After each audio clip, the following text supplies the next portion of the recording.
Hello! Vous vous souvenez de ce petit top là?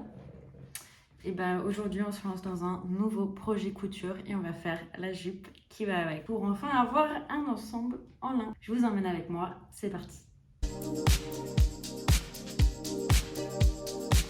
Ragazzinette, questa canzone è per loro, perché siete dell'umanità il suo tesoro.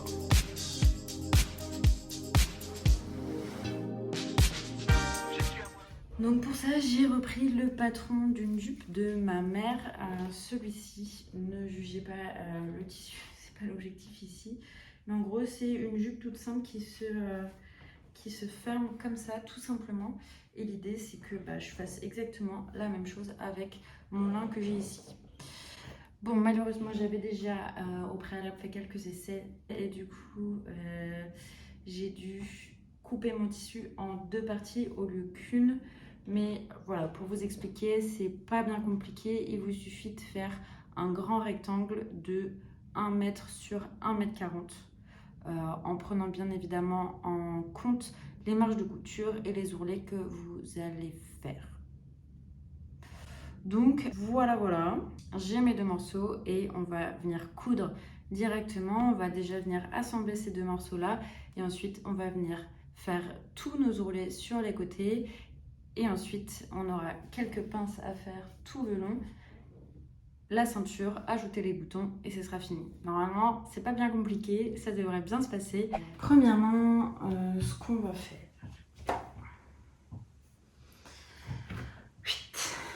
Donc là, j'ai mon grand rectangle et mon plus petit qui me permet d'avoir la longueur qu'il me faut, donc les 140 de longueur.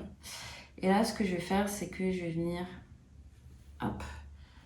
les assembler. Donc pour ça, je vais tout simplement épingler au bord à bord. Là, pour le moment, on n'a pas d'endroit, pas d'envers. On fait ça rapidos. Ok, je pense que je vais me tenter une petite couture anglaise pour que tout soit bien propre. Donc là, j'ai bien tout épinglé. Et l'idée, c'est que je vais venir coudre tout le long, bien au bord de mon tissu. Et derrière, on devra faire du coup une autre couture en pliant notre tissu endroit contre endroit. Donc là, imaginons, j'ai des motifs sur mon tissu, j'aurais mis mon tissu envers contre envers. Je fais ma première couture, puis je le plie par-dessus la couture pour pouvoir le coudre endroit contre endroit. Donc là, c'est parti, tout est branché.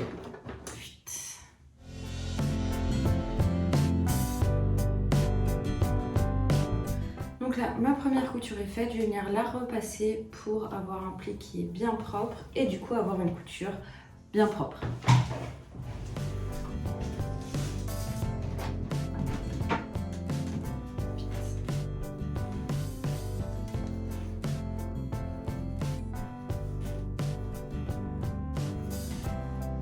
Donc là, je vais venir coucher ma couture d'un côté.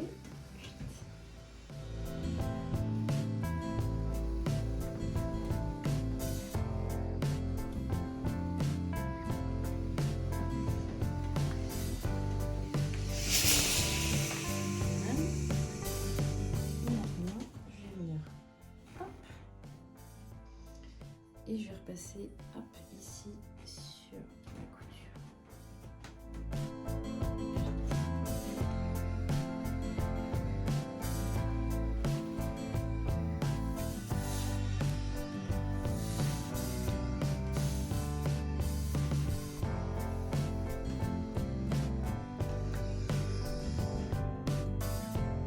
On fait une petite couture.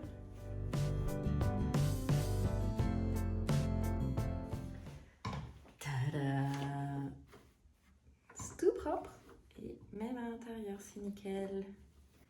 Donc là je suis sûre que au moins mon tissu va pas faire de petits fils et qu'en gros hop ça bougera pas quoi. Donc là j'ai bien mon tissu d'à peu près 1 mètre sur 1,40 m et hop, je vais commencer par faire mes ourlets sur les côtés et en bas.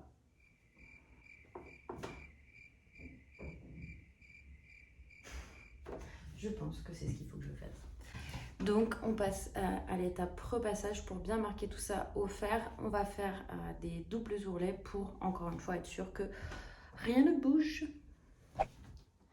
Donc là, tout simple, on va venir marquer nos ourlets. Donc je commence par les côtés, je vais faire des petits ourlets sur les côtés.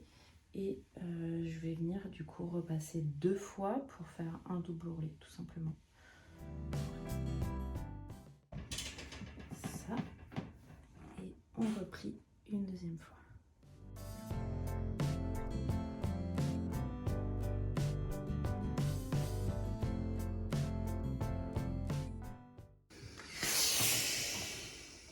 Et hop, on fait la même chose sur le bas. Et on va commencer par faire un petit pli, puis un gros.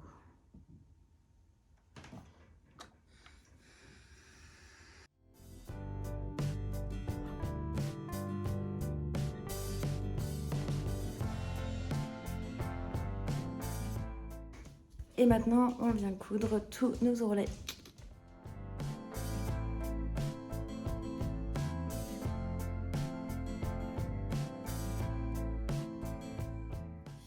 Ok, donc là, j'ai tout mon rectangle qui est prêt, qui est propre, bien nickel, mes ourlets qui sont faits. Donc là, il me reste quelques petites étapes. Je vais venir faire du coup toutes mes pinces en haut. Et ensuite, je ferai mon ourlet du haut. Et derrière, je fixerai mes boutons. C'est parti!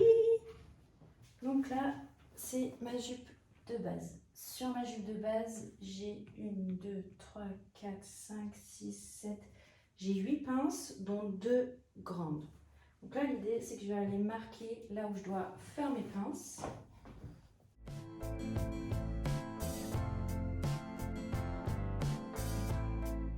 Hop. Voilà ce que ça donne. Et là, on va venir tout coudre. Allez, les pinces du pif. C'est parti.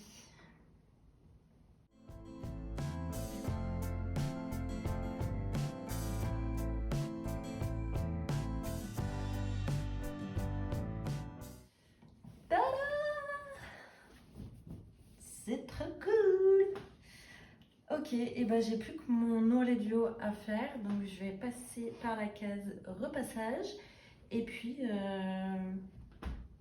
il nous reste juste les boutons à mettre finalement. Donc c'est bientôt fini. Trop hâte.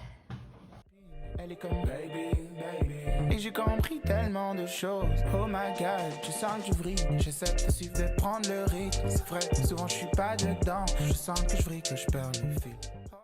Hop, dernière étape à la machine. Je vais venir du coup coudre tout mon ourlet juste ici. Oh my god, yeah. Oh my god, yeah, yeah. Oh my god, yeah. Oh my god, yeah, yeah. Oh my god. Alors, on est pas mal. La longueur est bien. Elle est pas trop...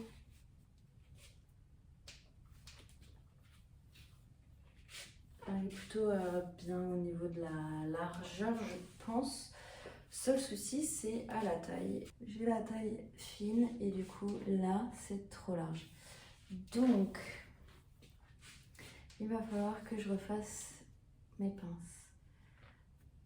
Donc, je vais aller épingler tout ça. Ok, là, c'est bien. Bon, je refais mes pinces et je vous montre le résultat. Ça y est, j'ai fait toutes les retouches que je devais faire et je dois dire qu'elle est trop cool. Regarde ça. Je suis trop contente. Ah, j'adore. Qu'est-ce que vous en dites? Franchement, je suis ravie. En plus, sincèrement, hyper simple à faire. Je pense que le plus long, ça a été de coudre la mercerie. Donc là, j'ai mis un petit bouton de pression Et là, j'ai mis juste un petit clip, là, vous voyez.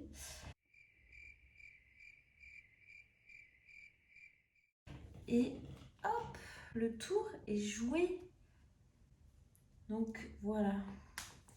Il suffit qu'au départ, vous preniez bien vos mesures, pas comme j'ai fait, à essayer d'y aller au pif en espérant que ça tombe bien. Là, voilà, une fois que j'avais pris toutes mes mesures, toutes mes pinces tombent nickel. Donc, je suis trop contente. J'adore. Qu'est-ce que vous en dites? Dites-moi en commentaire ce que vous en pensez. Et dites-moi aussi si vous aimeriez avoir du coup le patron. Voilà, je peux vous faire un petit topo explicatif si ça vous dit. Écoutez, c'est tout pour cette vidéo aujourd'hui. J'espère que vous avez aimé, j'espère que ça vous a plu. N'hésitez pas à mettre un petit pouce bleu si c'est le cas. Et puis moi, je vous dis à dimanche pour une prochaine vidéo. Ciao!